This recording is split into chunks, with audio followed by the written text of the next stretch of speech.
O Senhor sabe de todas as coisas. Está escrito no livro de Daniel, capítulo 5, a história da escritura na parede. Daniel 5, de 1 a 2, diz que o rei Belzazar deu um grande banquete a 1000 dos seus grandes e bebeu vinho na presença de 2000. Enquanto Belzar bebia, se apreciava o vinho, mandou trazer os utensílios de ouro e de prata que Nabucodonosor, seu pai, tirara do templo que estava em Jerusalém, para que neles bebessem o rei e seus grandes, as suas mulheres e concubinas.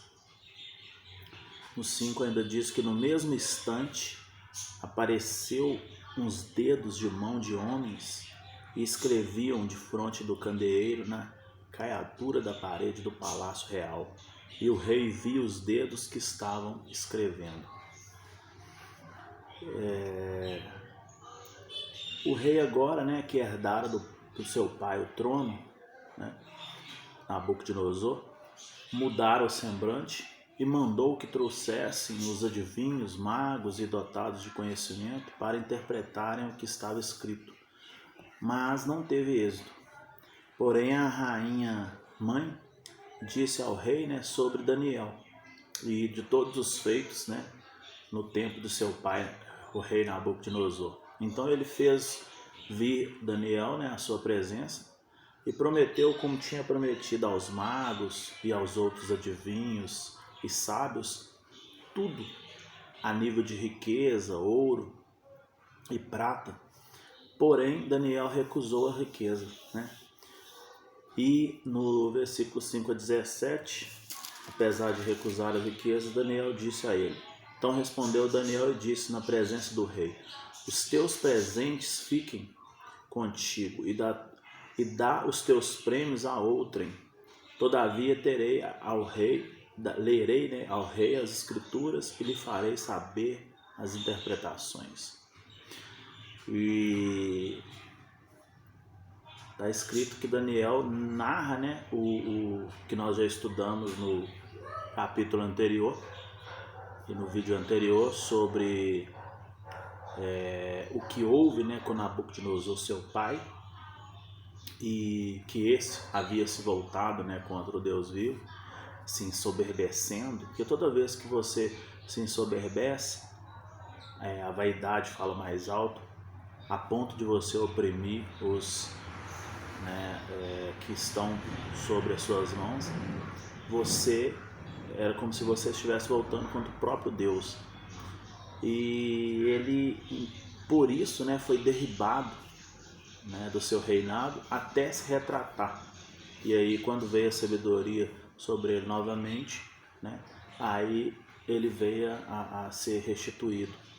E agora ocorreria com seu filho, que reinava agora. Em Daniel 5, de 25 ao 31, é relatado que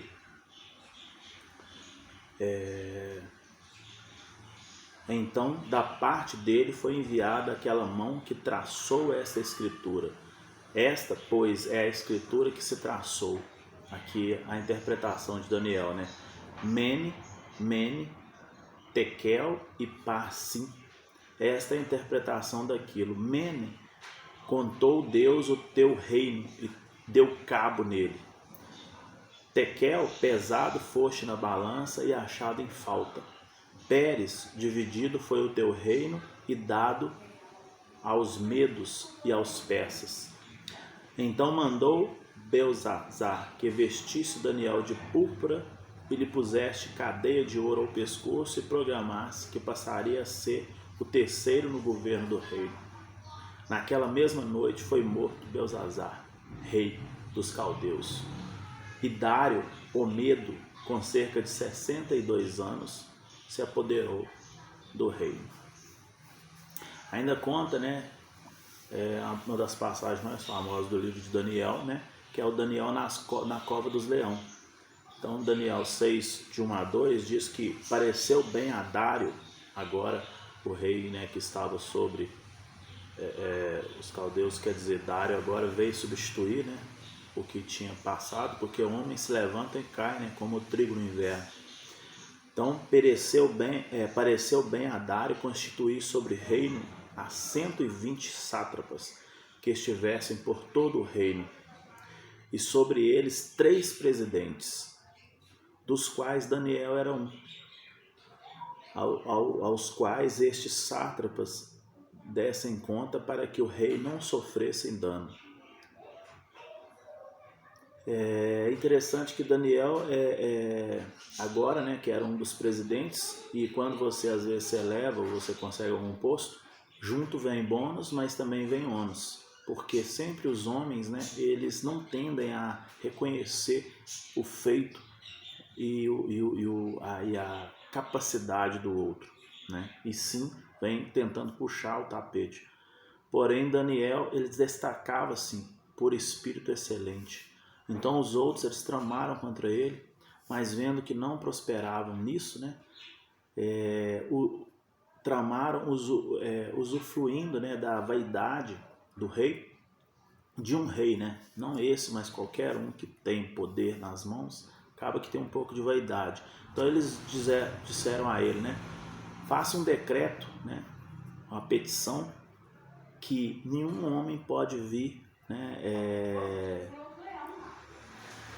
menear algo, pleitear algo ou referir-se a alguém que esteja acima de você, ou seja, faz uma petição que nenhum outro Deus, né, seja contactado a não ser você, rei. Então era como se o rei fosse o supremo, né? O Senhor dos senhores.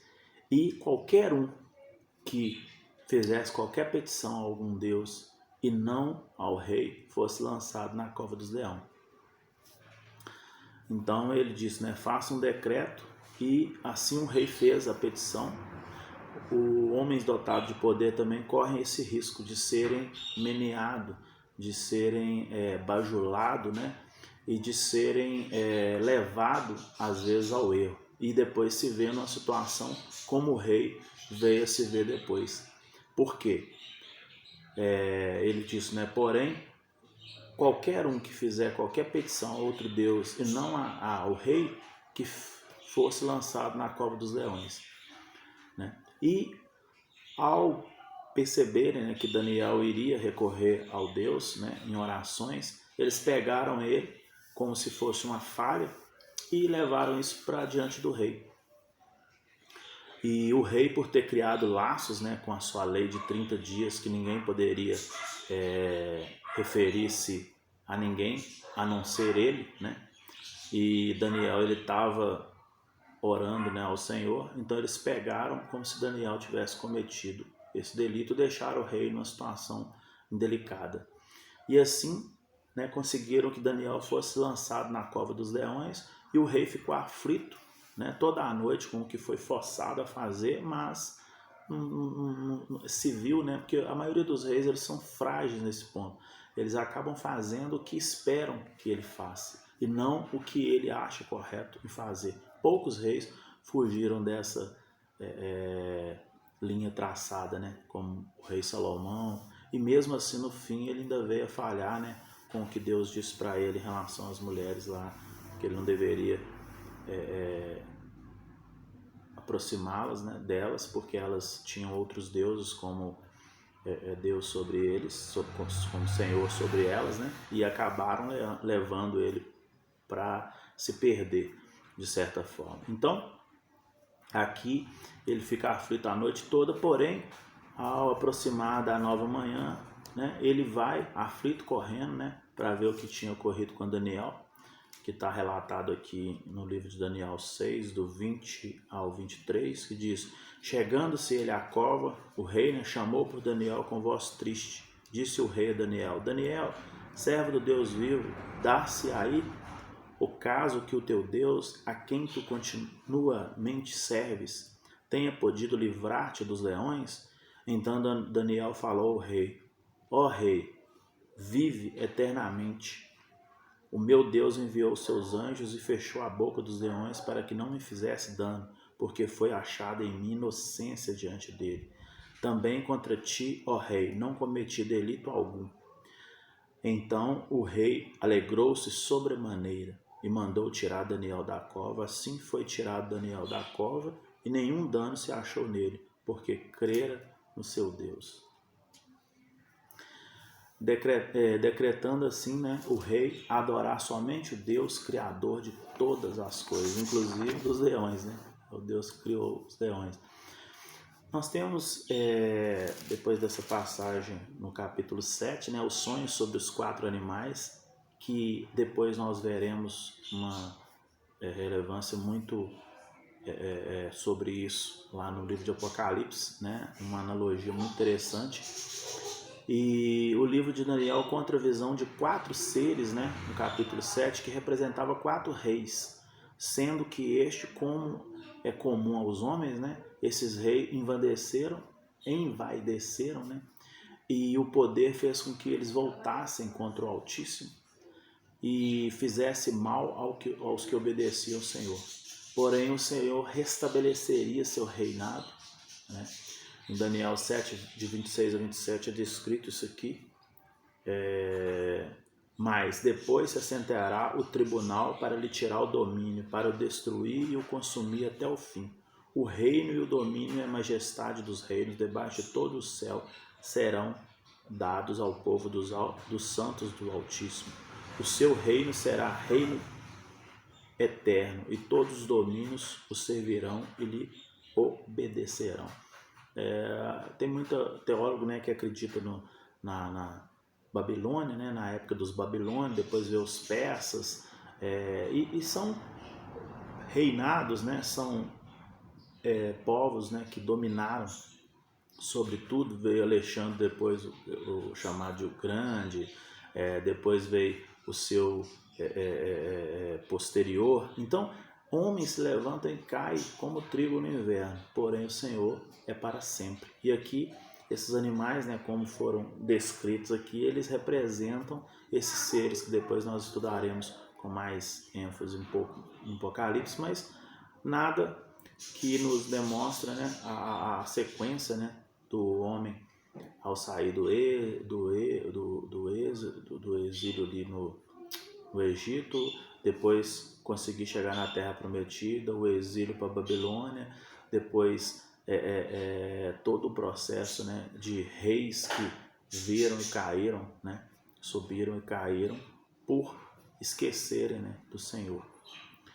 Nós vemos ainda a visão sobre um carneiro e um bode em Daniel 8:1, por exemplo, que diz: no ano 3º do reinado do rei Belzar, eu, Daniel, tive uma visão depois daquela que eu tivera a princípio. E no 3 ele continua: então levantei os olhos e vi, eis que diante do rio estava um carneiro, o qual tinha 2 chifres, e 2 chifres eram altos, mas um mais alto do que o outro, e o mais alto subiu por último. No 5 ainda diz que, estando eu observando, eis que um bode vinha do ocidente sobre toda a terra, mas sem tocar no chão. Deste bode tinha um chifre notável entre os olhos.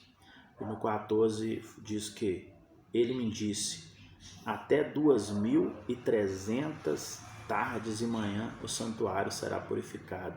Se a gente trouxesse para agora, seria 2.300 anos, né? 300 anos, né? Mas essa analogia aqui é muito debatida, né? Sobre o fim dos tempos.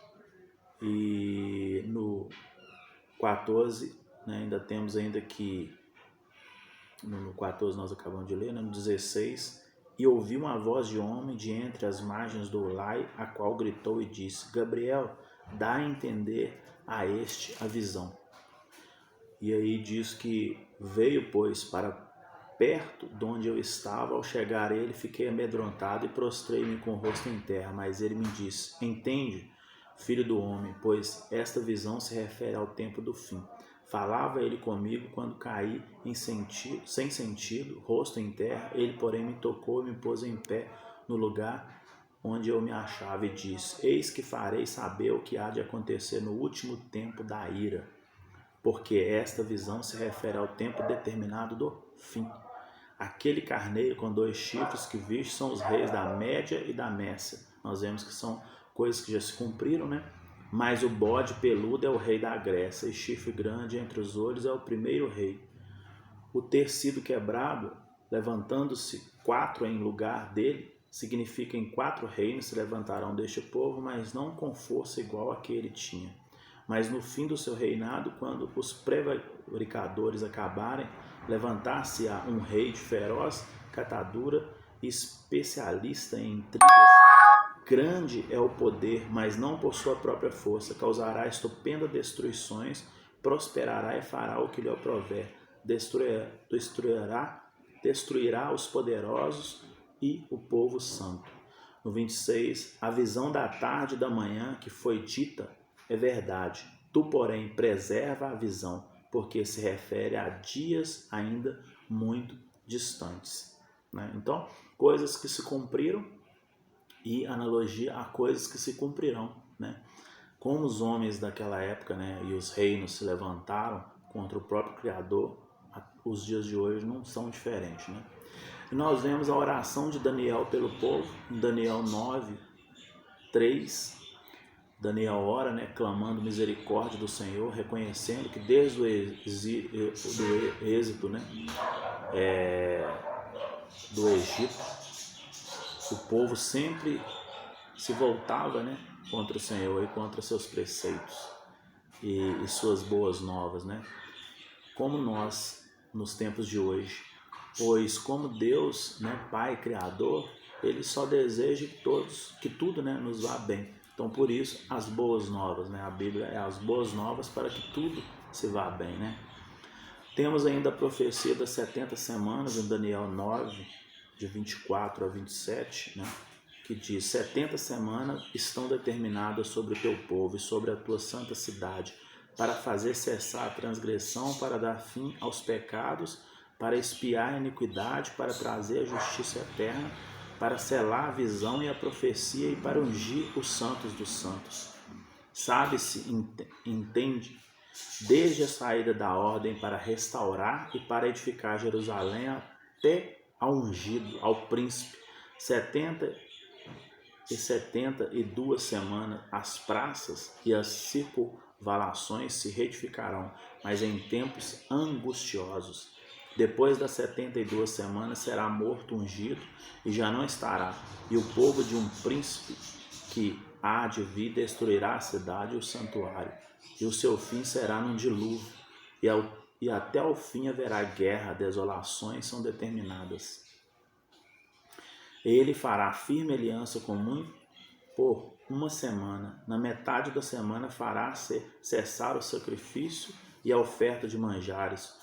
Sobre a asa das abominações virá o assolador, até que a destruição que está determinada se derrame sobre todos eles. Os teólogos têm como mais aceita, né, a teoria de que 7 semanas da ordem para reconstruir Jerusalém já foi reconstruída, né? 72 semanas o ungido, que seria o Messias, que viria, né, e seria morto por nós, né, na época pelos judeus, né, pelo seu povo, né, como forma de resgatá-lo. E como nos tempos de hoje, né,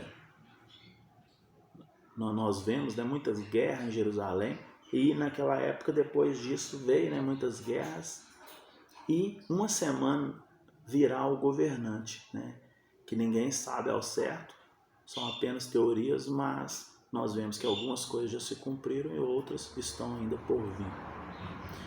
Temos a visão de Daniel no rio Tigre, né, onde ele foi consolado. Em Daniel 10, por exemplo, 1 diz que no 3º ano de Ciro, rei da Pérsia, foi revelada uma palavra de Daniel, cujo nome é Beltesazar. A palavra era verdadeira e envolvia grande conflito entre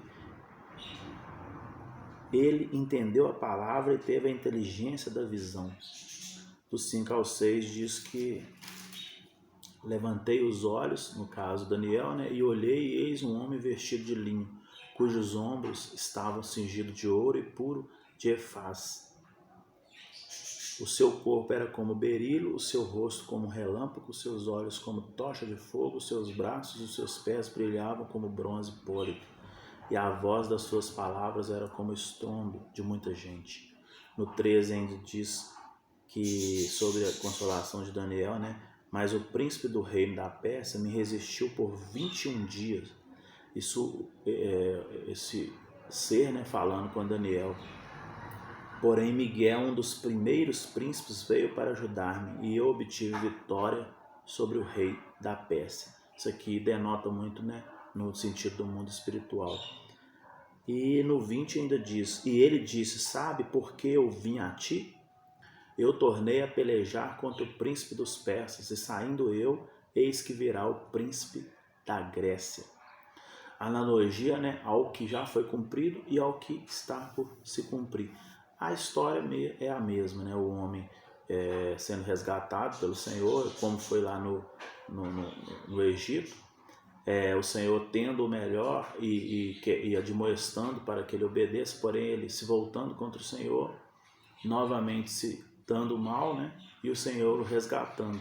Agora a analogia, né, em relação ao Messias que viria, porque todos os reis, né, foram se levantando e caindo e o povo seguindo-os como alguém que vai para o matador, né, sem saber.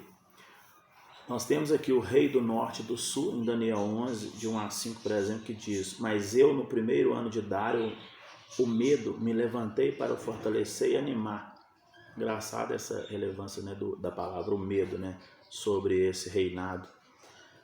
E você vê que os homens geralmente eles reinam por medo, né? Eles acabam fazendo coisas por medo, achando que estão demonstrando firmeza. Agora eu te declararei a verdade, eis que ainda 3 reis se levantarão na Pérsia, e ao quarto será cumulado de grande riqueza, mais do que todos, e tornado forte por suas riquezas, empregará tudo contra o rei da Grécia. Depois se levantará um rei poderoso que reinará com grande domínio e fará o que lhe aprouver. Mas no auge o seu reino será quebrado e repartido para o quarto vento do céu, mas não para a sua posteridade, nem tampouco segundo o poder com que reinou, porque o seu reino será arrancado e passado a outro fora dos seus descendentes. O rei do sul será forte, como também um dos seus príncipes. Este será mais forte do que ele, e reinará e será grande o seu domínio. Nós vemos no 7 ainda que diz, mas de um renovo da linhagem dela um se levantará em seu lugar e avançará contra o exército do rei do norte, e entrará na sua fortaleza e agirá contra eles e prevalecerá. No 9 diz, mas depois este avançará contra o reino do rei do sul e tornará para a sua terra.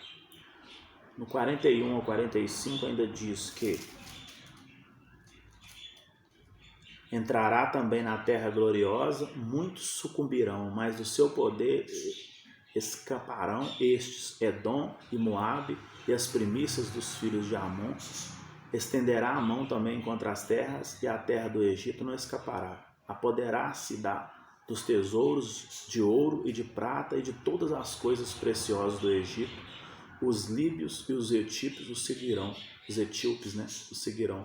Mas pelos rumores do Oriente e do Norte será perturbado e sairá com grande furor para destruir e exterminar muitos. Armará a tua tenda, palaciarão entre os mares contra os gloriosos montes santos, mas chegará ao seu fim e não haverá quem o socorra.